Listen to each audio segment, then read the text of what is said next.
Hello, everyone. Yet once again, it's another day of fresh grace and mercy. This is the Guilt, Grace, Gratitude podcast, sponsored by Logos Bible Software, where we bridge the gap to Reformed Christian theology for your listening pleasure. And today we're doing a book club episode. Our guest is Jenny-Lyn de Klerk, and she wrote a book that just came out called Five Puritan Women, Portraits of Faith and Love.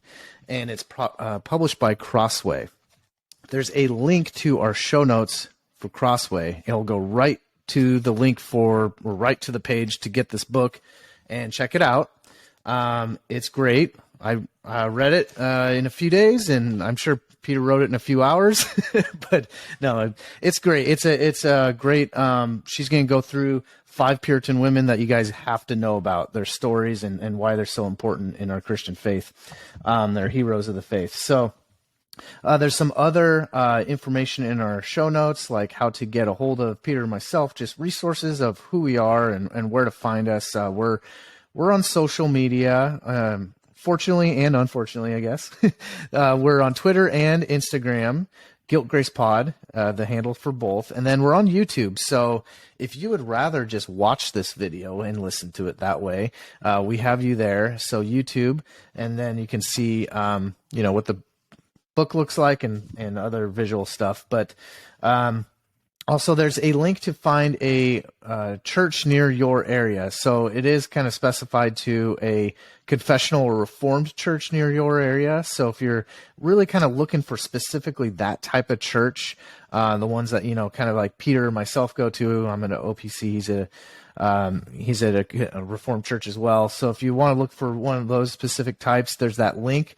And then obviously, as long as you are going to a church to call home, you're worshiping our holy God in person, that's what you're called to do. And that'd be great if you're already doing that. So there's also some other information like our bridge builders. They're our main sponsors. Logos Bible Software is our main sponsor. So, and then, so we'll jump into this episode. This is in our book club series, and I'll let Peter further introduce Jenny-Lyn today.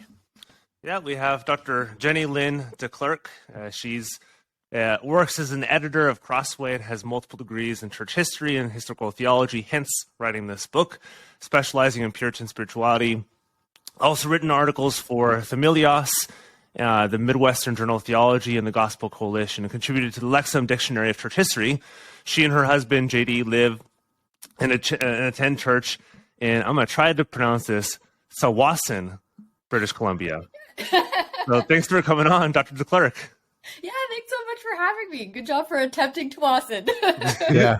Was I anywhere near how it's supposed to be described, or it's supposed to be? You know what? There's a local debate about this. The funny thing is, everybody who lives in Tsawwassen calls it Tsawwassen, and everyone who kind of is in the surrounding area says Tsawwassen. I think maybe thinking they're being more faithful to the original Aboriginal term, but I don't even know. I mean, we were taught Tsawwassen as children, so it depends where you're coming from. So either of those work. Okay. So as I talked about pre-recording, this is something that the audience may not know, but I was looking up. I was trying to figure out some stuff about Dr. de Klerk to bring into this episode. One of the cool things was you met, and not only met, but spent time with Dr. J.I. Packer. So if you want to kind of unpack meeting Dr. Packer. Yeah, that was, definitely one of the coolest experiences of my life. He was, before he passed away, he was my favorite living theologian. I have a lot of favorite dead theologians. Same here. Yep. You have at least 5 dead women that are your favorite theologians. Exactly. It was, at the very first time I met him, I'm not going to lie, I was kind of freaked out. I thought, here's this larger than life, totally famous. Even though he's a tiny human being, because he's 900 years old. Yeah. Yeah, but it was a pretty chill, I think if I'm remembering correctly, it was a pretty chill first meeting because we were actually just popping over. I was working at Regent College at the time, curating their collection of rare books, mostly Puritan stuff that had started with donations from Dr. Packer as well as Dr. James Houston, one of the founding fathers of Regent. Yep. And so we had, the first time I met him, me and a couple of my colleagues had just driven over to his house to pick up some other books. He was kind of like getting rid of things in his house and donating it to the library. But yeah, I got to spend a little bit of time with him, not too much, but I don't know, maybe like, we hung out maybe 5 or 6 times. And yeah, it was more than most people can say. Yeah, right. Exactly. It was amazing. And I was surprised by how, I mean, the thing that pops into my memory when I think about all those times was, it was funny to me how he almost seemed to have no concept of being famous. Like he kind of just like saw himself as a regular person, and he didn't think, like, I don't know, something about that just like wasn't clicking with him, or maybe he did know that, but he didn't like want to talk about it or something. Totally. He definitely was sort of a private person, not in a being closed off way, but in sort of like a, not just like everybody over at my house all the he's time not seeking and like fame, air my laundry out and stuff to everyone publicly. But at the same time, he, while being a very humble and kind, gentlemanly type of like, you felt like you were meeting somebody from history, at the same time, he could really kick your butt theologically. Like, he had no problem just like shutting something down if he thought it was off base. And so, yeah, he was this really interesting person, and in one sense, like, super nice to talk to. And, you know, on the other side, you have to always keep in mind, like, you're speaking to this like literal genius. Yeah. So it was really amazing to see him and spend time with him a little bit. And yeah, it was something I'll always remember for sure. Yeah. And speaking of some other people that we just kind of shout outs, there's Matthew Barrett and Kelly Kapic. They've both, you know, been on our show, and they both wrote endorsements for your book. And then Karen Barrett played kind of a large role in your dissertation too. Yeah, pretty.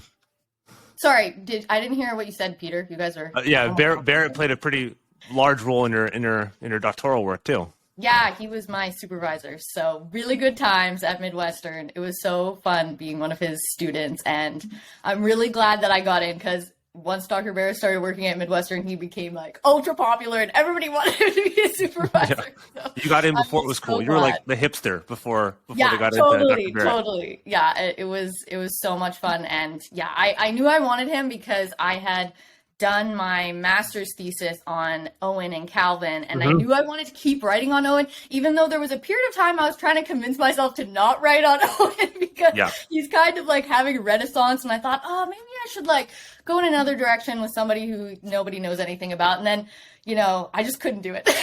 So I thought, this is perfect. He knows exactly who I'm talking about, and will be the perfect guy. And Karen Swallow Pryor, who's been on our show, wrote the foreword to the book. Yeah, that's so great. Got some heavy hitters behind this book. Yeah, I was so, when I honestly didn't think she would say yes, because again, this is like a sort of famous person, and I'm sure she gets tons of requests for forewords. She's super cool. Yeah, she's amazing. So I was so happy about that, and like my family, not a lot, aren't really any Christians in my family, so then I like had something cool. I was like, a Jane Austen scholar is writing my foreword, and they kind of like knew who that was, not who she was, but knew who Jane Austen was, and could see like, okay, Jen, maybe you're doing something cool.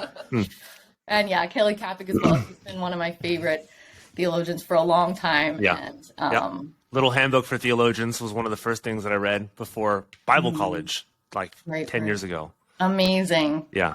That's super cool. So we've already kind of talked about your background a little bit, but maybe kind of let's dig into some of your interest into the Puritans, because like you said, people love reading the Puritans. We love reading the Puritans. They're kind of they've been hot, that like they've kind of have lost steam for that long.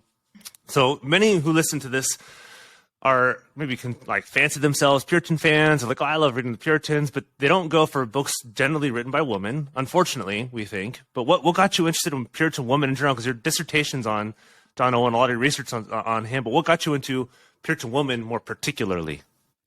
Yeah, it's a good question. Actually, you know, Lucy Hutchinson made it into my dissertation too, because that's right. Yeah. Thought, oh, perfect. Yep. But it all started when I was working at Regent, and I had just started my PhD, and my supervisor, who specialized in women, sort of like religious writings about and by women and children in the 18th century, Dr. Cindy Alder. She came into my office one day and said, Jen, I think you should curate like a display on Puritan women, or like go do something about that. And in the moment, of course, I was like, yeah, great idea. I'll definitely do that. And then when she left, I was like, oh no, I have no idea who they are. Like, do they even exist? I was so embarrassed because I felt like this is something I should definitely know at this point. I already started my PhD.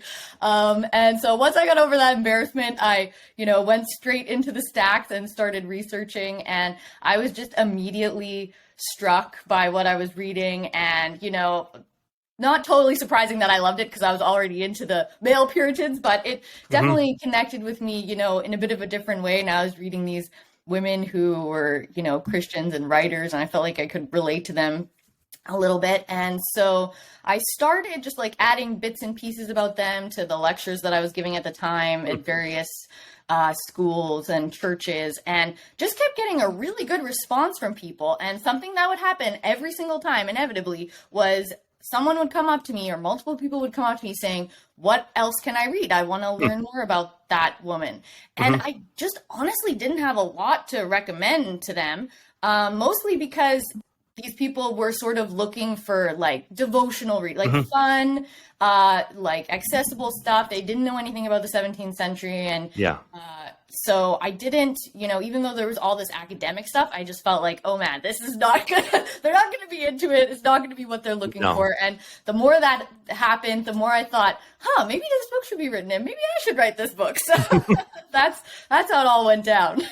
Yeah, because there's like the Puritan paper books for a lot of these that have been, I know Banner of Truth does a lot of these, and Reformation Heritage doing more of these.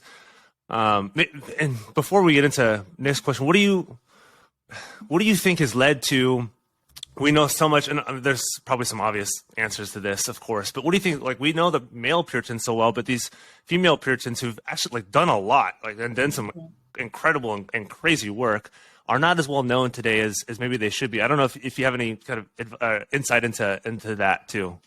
Yeah, I don't know. I mean, probably someone with more experience like Crawford Gribben would be able to answer that. I always wish I had Crawford with me. I'm like, Crawford, just come with me at everything. He's amazing. Super smart and he's good at like this big picture stuff. We've had him on before too. Make some guesses off the top of my head. I mean, there's sort of the general thing of like women's writings in general were sort of forgotten in history. And then, with influences of feminism and other things started to be dug up more and more and more, and, garner more interest and things like that. The other sort of practical thing could just be that there's way less of it. You know what I mean? Like you're not drawing from as big of a pool, and it might be that, they're still in like manuscript form or something. So they're less accessible to just students who are like in a random library instead of looking, at some fancy stuff or whatever. So yeah, I think there's probably just maybe that general stuff. And for me personally, I mean, I did sort of, after I had that moment of embarrassment with Cindy, think about why haven't I thought about this? And yeah, I mean, I came up with all sorts of explanations for that. Partly, like, sometimes I can just be a real dunce about things sometimes. And, you're always learning. Yeah. And the other thing that I thought of was, like, she was the first professor in my life who had actually specialized in women's writings. And so sometimes you just need someone who has done that work. Like, she's asking questions about women all the time. That's, her whole job other than running the library. And so it also just made me think, it depends what school you go to and who are the professors working there at the time and what have they been interested in and all that kind of stuff. Cool. Well, we're at a logical part of the conversation where we got to introduce who these 5 women are, right? The audience is listening like, well, who are they? Bated breath in 15 minutes. Like, we don't know who these people are yet. No, this is good. It's good. We warmed it up. So please do the honors, and no one could do it better than you to introduce these 5 women that you profile and briefly describe their significance and why you chose them. Yeah, for sure. So I'll go in the order of my chapters because that's now how I remember it in my brain. So Agnes Beaumont, start off with her. She was sort of a young woman and a new convert. And she went through these like series of crises in her life and wrote it all down in this one narrative. And so now we have this document. That's what we have from her. And something that's unique about it is that she was sort of on like a lower level of society. She was kind of like a country bumpkin, sort of, you know what I mean? And usually often writings we have from people in history are from like wealthy people who have the time and the opportunity and the ability to read and write. And so her whole story is really unique. What I personally love about it and why I wanted to make sure she got into the book was that she talks a lot about like her personal or like her inner experiences of communing with God, which I think is, I mean, the Puritans in general are amazing for that. They're really good at that. John Owen has a book written on communion with God. Exactly. And so I think this is, a good example.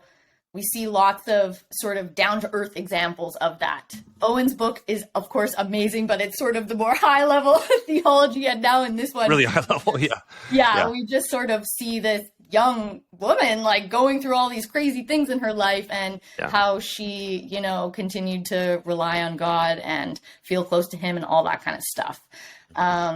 Then the next chapter is Lucy Hutchinson. She was a historian and a poet and a theologian. And she wrote what we think is the only systematic theology from a woman in the 17th century, which is so amazing. What I personally love about her is sort of like why she wrote the book, which we could get into it later, but we don't have to. She basically wrote it for her daughter, which I find to be really interesting. You would think it would be like, to teach someone, or maybe even for her sons or something like that. But it was for her daughter, Barbara. And just also amazing in my personal opinion, because now we're saying the only systematic theology we have from a woman is from a Puritan woman, which kind of might be surprising to people who think of the Puritans as being like these really harsh, mean guys who were patriarchalists or whatnot. Yeah, exactly. So really cool, super unique document and a really amazing sort of intellectual woman.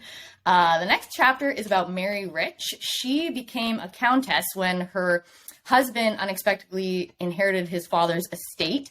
And so they became very wealthy. And by the end of her life, she ended up giving away almost a third of her income to charity, to all sorts of different things in her community, students and schools, suffering pastors because of religious persecution at the time, and also just like the poor in general, providing for their physical needs like medicine and food and stuff like that.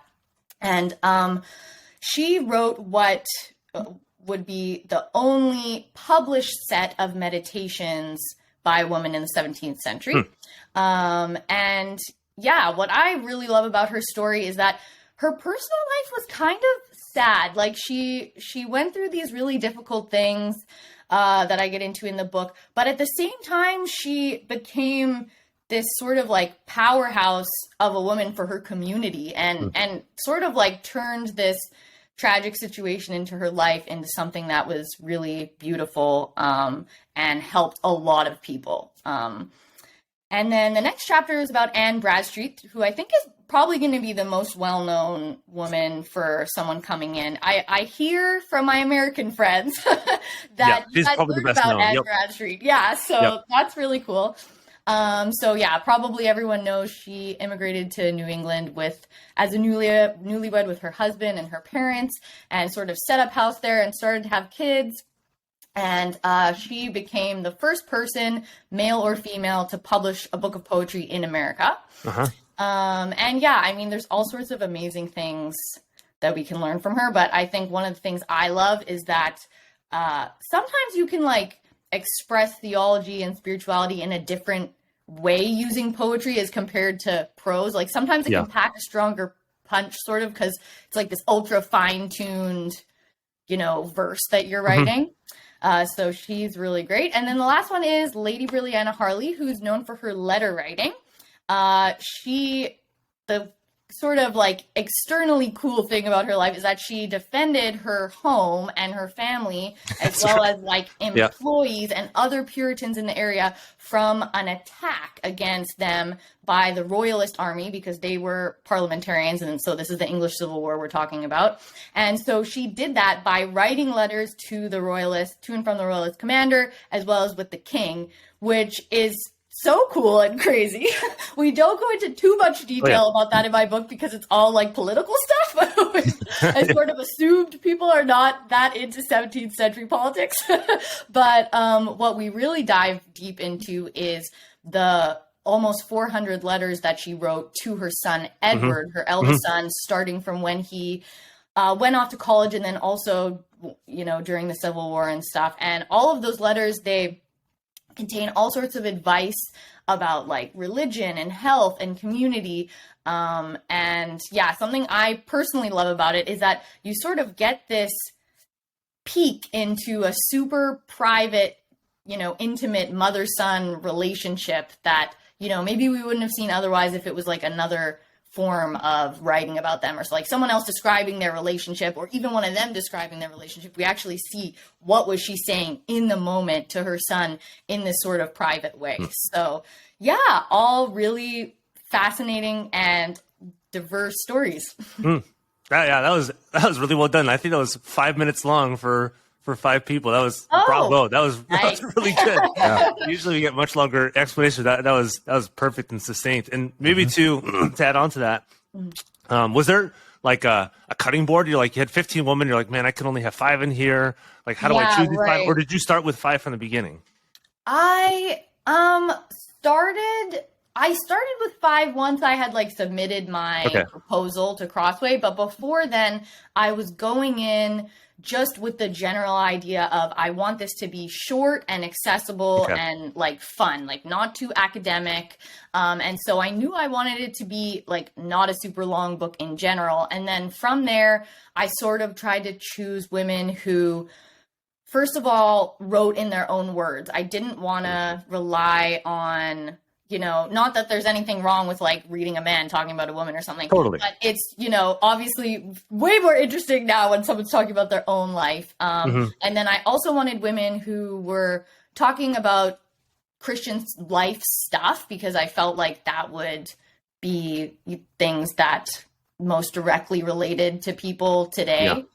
Yeah. And then the third sort of criteria I was using was having enough information about them to like really tell their whole life story. Even with the women in my book, there's still lots of holes that we don't know about, which is like super typical for stories like from these women where, you know, the sources might not have been like maintained over the years or even made in the first place. So like with Lucy Hutchinson, we don't totally know what was going on with her, like in her later years up to her death, but I had enough information to really like paint a picture, and hopefully for readers to feel like, okay, I like see who this person is, their unique personality, what they were like, what they went through in life, what they wrote about, what they cared about, sort of stuff like that. That's cool. Yeah. So you've kind of talked about this, but we'll kind of dig into this as well. And you pointed out in your introduction and throughout your book, because we tend to read back into the Puritan time as we tend to read in kind of any historical. We do a lot of that stuff. We assume these women were, quote unquote, oppressed by the patriarchy. So it's like they're going to talk about their things, or like they can't talk, or they've been silenced, whatever it is. Yeah. Or they simply accepted kind of the status quo. So how do the lives and ministries of these women, like you said, in their own words, maybe poke holes in some of these assumptions? Yeah, I'm glad you asked that question, because once I started doing research and also like telling people that I was now doing research and writing this book, I got sort of those two opposite perspectives constantly expressed to me just by like random people, sometimes by scholars, or it's just assumed stuff. In the like actual scholarly stuff that I was reading. Yeah. And so, there was sort of this like one, you know, super progressive side that just assumed like, oh, these women were just constantly oppressed. If they had been living in a different time, or, you know, maybe not a Puritan, like in some other group or whatever, they would have been able to do way more of their own thing, or they maybe wouldn't have even been Christians at all. That sort of stuff that you come across. All sorts of like really radical ideas, even talking about like, oh, they were literally brainwashed by Puritan pastors in their lives to believe in hell and stuff like that. And then there was sort of this other side of like often the conservative Christian end where people just assumed like, oh, the Puritans were conservative, and so they must just be exactly what I think a conservative woman would be like or whatever. So yeah, both of those are a little bit, I mean, there's some truth to either one. For sure. Because they were conservative Christians. Yeah. But at the same time, that's, you know, that's kind of the fun thing. What I love about history is you come in with all these ideas and then you see what actually happened and who real people were, you know?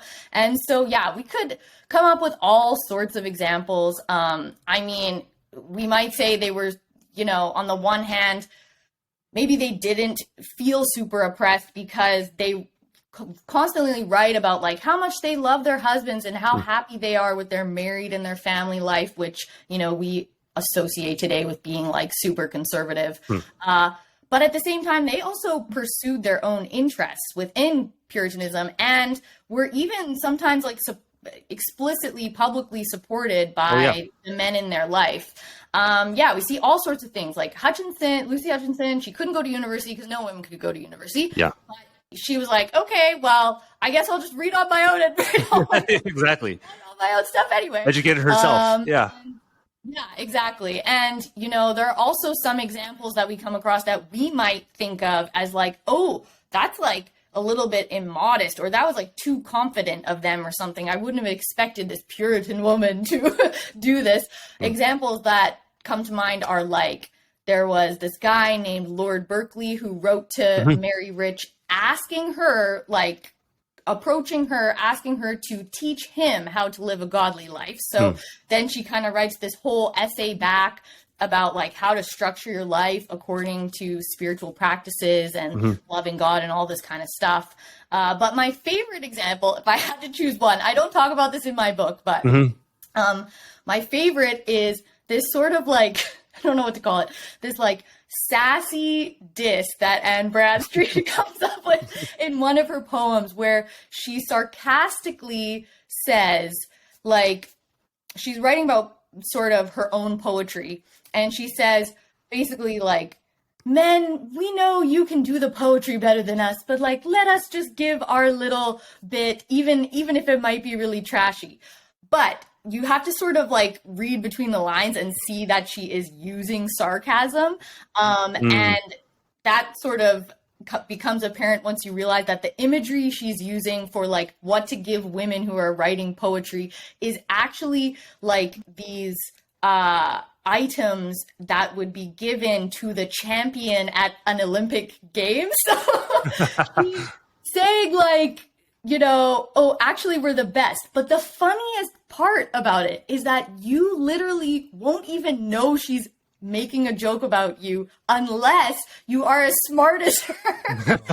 Know as much about poetry and history that she does. Like, you can interpret it as well as her. So that's, you know, a really funny one that I just love to laugh about, that kind of makes us have to recalibrate and be like, okay, they were conservative Christians, but at the same time, they weren't these just like faceless, personality-less nobodies.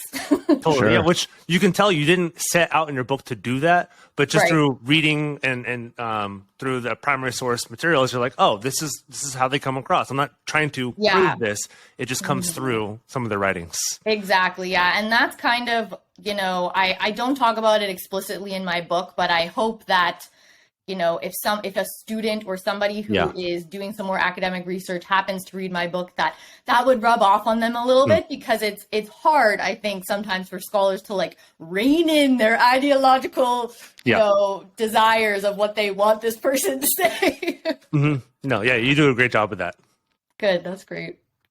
And it's obvious and clear that they're all devout believers, and most educated to a remarkable degree. I mean, they're like breaking through like lotus flowers, really. And they all desire to spread the gospel as far as possible, and especially within their own families and communities. It's kind of that 17th century context of where they're living and who they have access to in their communities, and using the gospel in where they are at that place and time to their best ability, and they deal with, hardships and struggles and all that kind of stuff. So this is kind of like taking that in the 17th century, fast forward to now, as a practical kind of advice. What about their voice, their writings, their life, and especially helpful for us today and the kingdom of God? Because I assume that was partly in the back of your mind while you're kind of resurfacing these stories today. Mm-hmm. Yeah. I think that, at least what I saw when I was doing my own reading and when I started, hearing other people's experience after they heard me speaking about these women, is their stories are so unique and specific, and our stories are so unique and specific that it's kind of what you bring to it is what you're going to get out of it. Like, we'll all relate to them in different ways. And I was always surprised, sometimes what people would get out of it was not the thing that I thought was common. I remember once, giving a little lesson to our youth group. And I was thinking the girls were going to be like, oh yeah, I like Anne Bradstreet because, she was a woman and now we're reading something about women and that is cool or whatever. But one of the girls, after we read Bradstreet, was like, I really liked Bradstreet's poem about her house burning down because last week I found out that my childhood home burnt down. Oh, geez. It was a crazy, weird scenario where you think, oh, nobody's going to be able to relate to that. And then they do. So I think that's like when I preach. That's definitely not what I said, but I'm glad that you got that out of what I said. Exactly. So I think everybody's going to get something different from each story, I think. But there are some general things that I think maybe everyone will get from reading them or learning about them.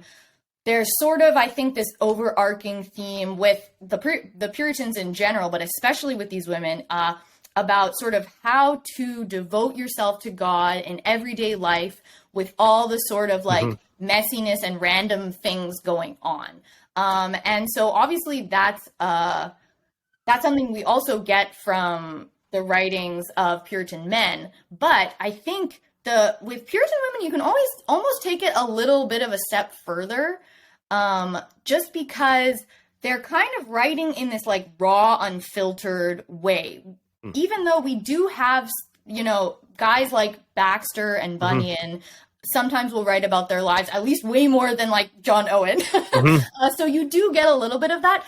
But often with these women, they weren't necessarily writing as professionals to publish and disseminate their work across a very large group or whatever. And so you really get this is what's happening in real time right now with all of the crazy stuff in my own personal life. So I think it's helpful for us to see those examples because it can maybe teach us how to do the same thing in our own life of sort of joining, connecting this high up theology to how does that actually work in my real life, which I feel might even be especially important for women today, because I feel sometimes, you can get this high up theology, but if you're not trained in theology, you don't necessarily know how to bring it down to your life unless the dude who's telling you the theology helps you.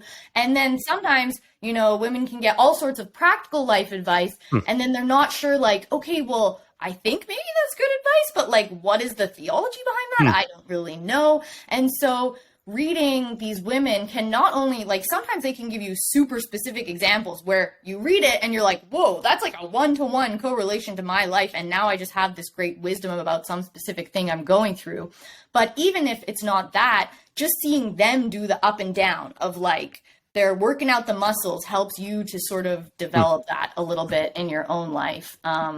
Yeah, and then the only other thing that comes to mind about sort of general stuff that I think we could all take away from their stories is sort of how to be super faithful and devoted to God, but also like engage with society and not be afraid of people, which I feel like, you know, over the last few years, there's been so much going on that, you know, sometimes Christians they just want to pull in. They want to be like, oh, people don't like Christians anymore. So we got to like form our own little like hut and like start making our own pizzas and like not talk to anyone. Yeah, we can't engage with the big bad world out there. Yeah, exactly. Which I think is something that you wouldn't expect from the Puritans, because obviously people often see them as they're out there not having fun. People who are, like, I don't want to talk to you.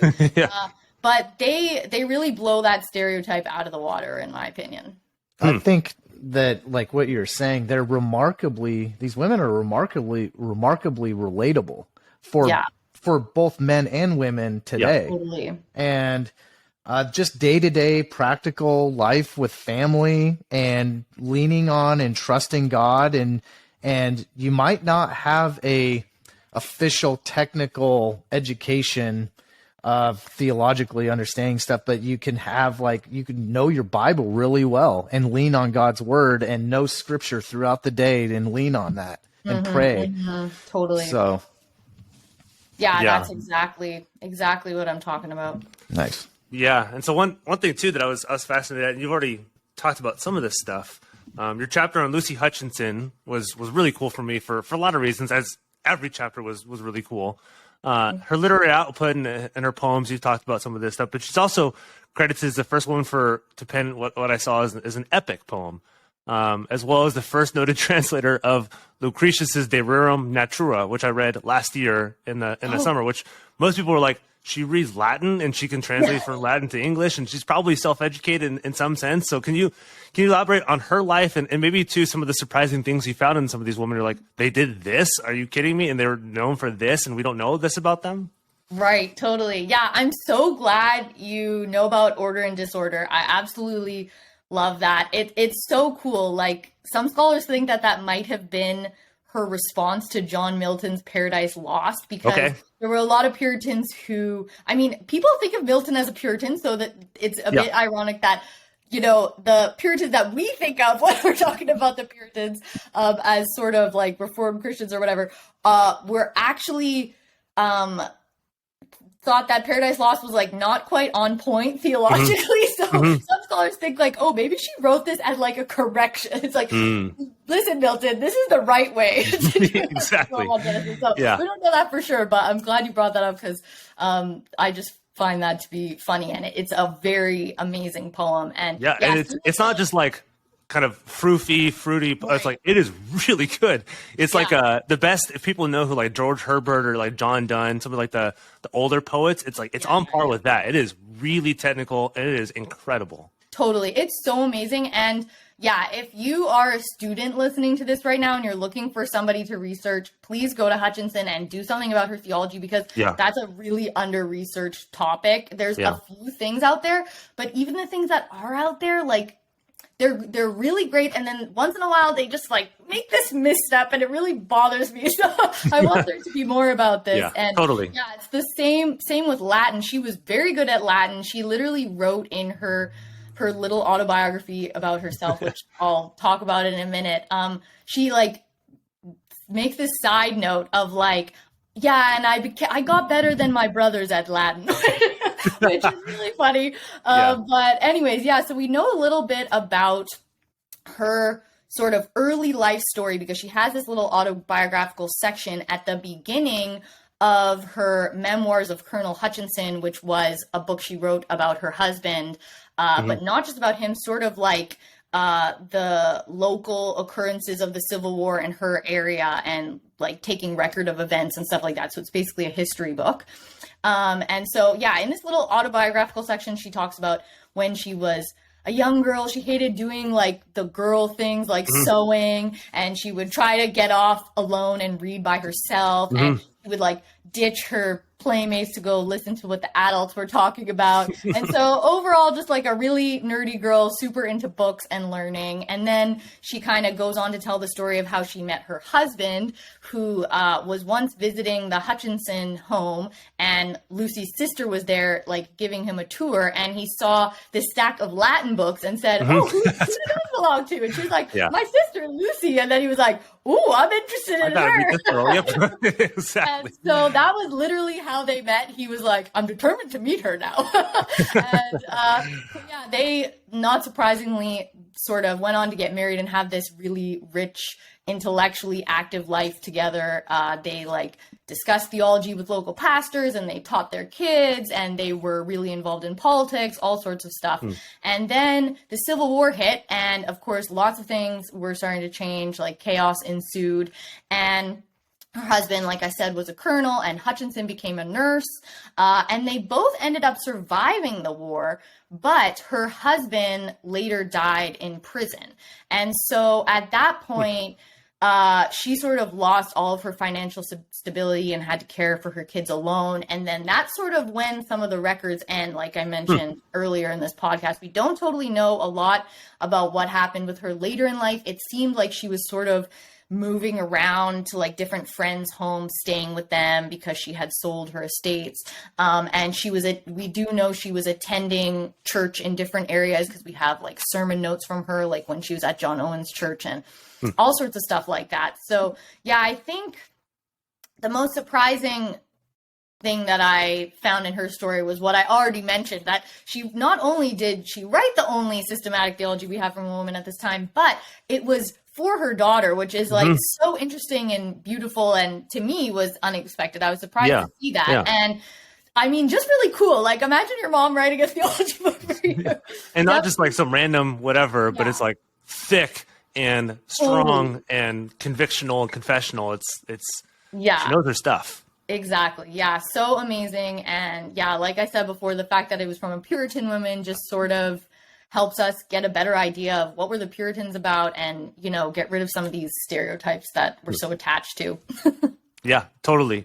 And so you could probably guess who I most identify with. There's probably Lucy, but I want to ask two questions. Like who, when you're writing, you're like, man, I see a lot of myself in them, or I'm interested in a lot of the stuff that they're interested in. I'm going through a lot of stuff that they're going through. And then who of these five women do you think, if you had to guess, and I know this is a difficult kind of question, but who do you think your readers might most connect with too? Yeah, you cut out for 1 second there. I don't know if it was me or you, but I think I heard what you said. You can hear me right now, right? Yeah. Who did you most? Who are you most influenced by, or who do you think you most connect with, and who do you think your readers will most connect with? Yeah, I think I was surprised to see how deeply I related to each woman. But a lot of those people keep asking me this question, and I have to kind of skirt past it because some of it is really personal, and I'm like, oh, I don't want to divulge this publicly. Totally. But I think overall, Lucy Hutchinson is also the one that I identify with most, just because of her love of books and theology, and even being alone. She constantly talks about wanting to be alone. Yeah, I mean, I guess all the nerds are going to identify with Lucy. Yep. Totally. So I really love her for that, and I feel like that gives me sometimes, like in North American culture, I feel like being an extrovert is the cool thing to be. And so it's nice to sometimes read of other people who are like, yeah, I don't want to go out, I just want to sit here and read.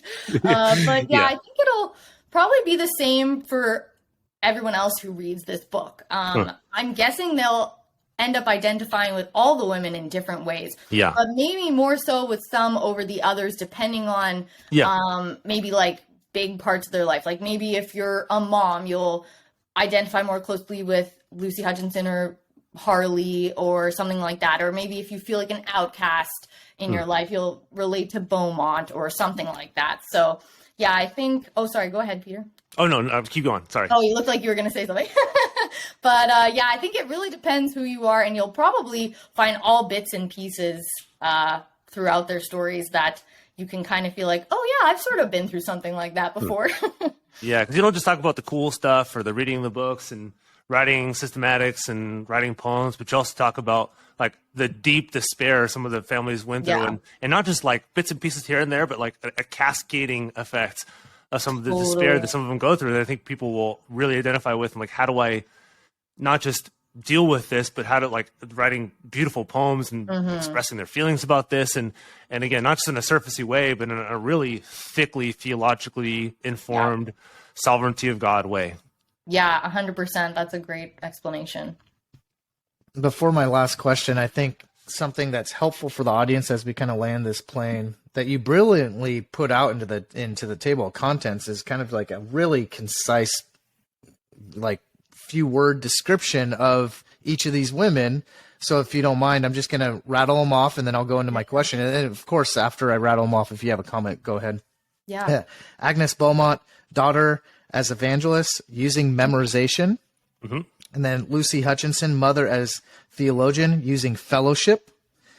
Mary Rich, Countess of Warwick, wife as philanthropist using meditation. Anne Bradstreet, grandmother as homemaker using prayer. Lady Brilliana Harley, matriarch as physician using spiritual conversation. Any feedback? Oh, man, not really. I tried to, the reason I wanted to fit all those things in there was because when I was reading all their stories, I was like, okay, I want to like keep the diversity in each one of them and allow each of them to sort of like tell their own specific stories. But at the same time, I wanted there to be some like a couple of themes running through the whole book so that the reader wasn't just like, what are we even talking about right now? And like, what's the whole point about all this?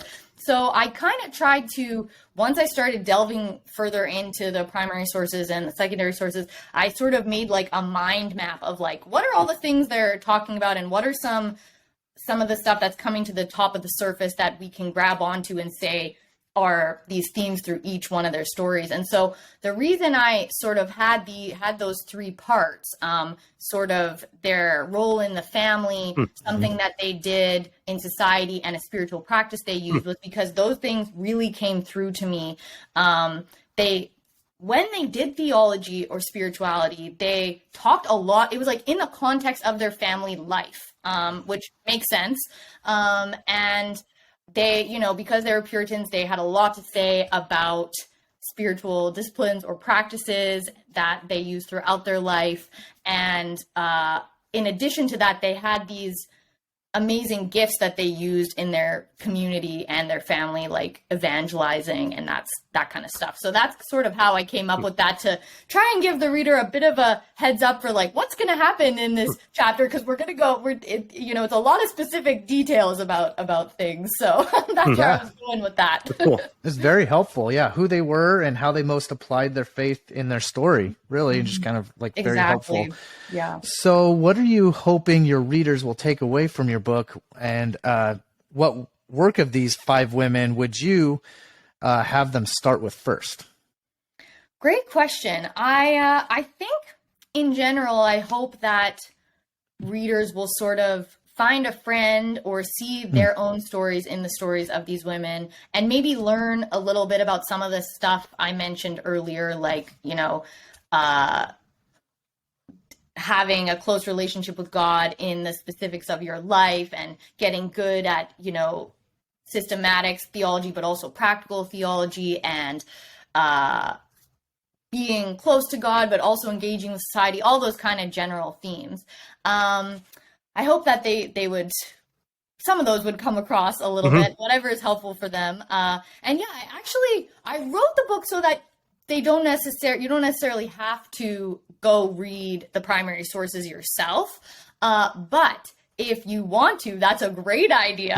And I think the best method is to probably just start with the one you're most interested in. All of the primary sources are like in the end notes, pretty obvious. Like you could tell from the title, which thing you should look up. But, if you're not really sure where to start, or some of them seem too hard for you, whatever, I think probably the easiest place to go is Beaumont, because it's literally just, it's kind of like one short story. And so it's narrative form. You don't really have to know anything about the 17th century to understand it and enjoy it. So I think that's a good place to go. Yeah. Good. Yeah, that's really helpful. Yeah, because that was one of the things I wanted to figure out is because I want to read them, and I'm assuming that a lot of people who listen to this and who read the book are like, this is actually a good introduction, and then to read them for myself, because so often they get missed, and we read introductions, we read about them, we read their own words, of course, but I think it's really good to read them in context of the kind of the whole of their works too.